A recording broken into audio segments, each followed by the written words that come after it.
911. We have a toddler that's passed out and not doing well, and You have a baby what? a baby passed out, not breathing. Oh my God, no! I remember screaming, oh my God, oh my God, oh my God. And I couldn't really understand what he was saying, and he was kind of screaming, and all he said to me was that he forgot Chase. And once he got to the vehicle, he saw her in the back, and he was standing there just screaming at the top of his lungs. She was laying there next to her bike, which had been in the back of the SUV. This god-awful sound came from me. My life ended at that moment. I've killed my son. And I begged God to take me, not Chase. Me. People have a need to demonize the person to whom it actually happens so that they can feel in their minds, this could not happen to me, this could only happen to a monster. Which is absolutely the biggest mistake you can ever make. It can happen to anyone.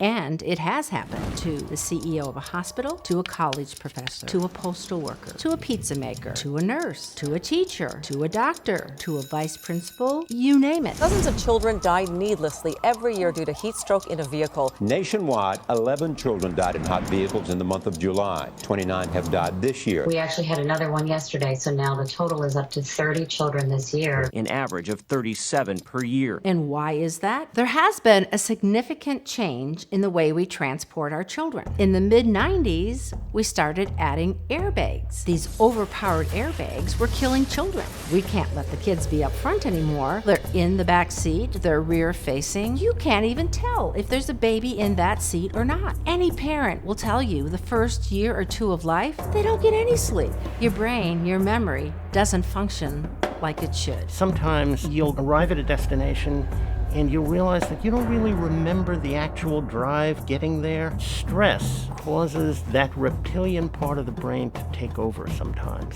That's the point at which you're driving to work and you don't have a memory of what's in that car with you. And he honestly, all day long, he thought he had already taken her to the child care center. I went to sign her out of the child care, and I looked down on the sheet and I had signed her in. So I went to the computer system to sign Cooper out for the day, but he had never been checked in. The day that it happened, the only thing I can explain is that we were out of a routine. She was in a different vehicle than she normally was driving. Just the slightest break from routine is the thing where it happens. These tragedies can happen quickly. When it's around 90 degrees outside, the temperature inside a car will rise above 130 in less than an hour. We documented a case last year where the high temperature was only 52 degrees. Young infants, their body temperature rises 3 to 5 times faster than an adult. You add all these things together, that is a recipe for disaster. Tragedies like this happen more and more the busier we get. And it really is a preventable problem. And I keep looking around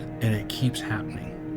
And I'm tired of seeing it happen. I would be willing to work for the rest of my life so another family doesn't have to have this story, because it hurts every day. I had to work through my own grief, my own shame. I'm ready to do battle. And parents are coming together to help prevent it. You know, the auto industry knows we're human. There are all sorts of reminders in our vehicles. Who's decided it's more important not to have a dead car battery than a dead baby? How does the auto industry get away with that? If there had been a simple chime alert of my son's presence, none of this would have happened. Standing up and telling our stories makes a difference. The Hot Cars Act is a bill that last month was presented into the House and just today is presented into the Senate. Aiming to prevent these tragedies, Connecticut Senator Richard Blumenthal introduced legislation requiring car makers to install sensor technology alerting drivers to a baby left in a car seat. And we're here as legislators to try to prevent this from ever happening again. Wonderful. It's amazing.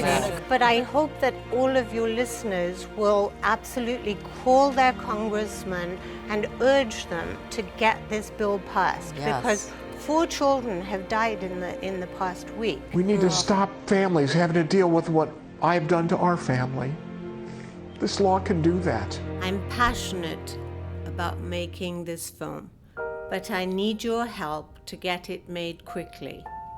Please donate, and together we can help save children's lives. No donation is too small.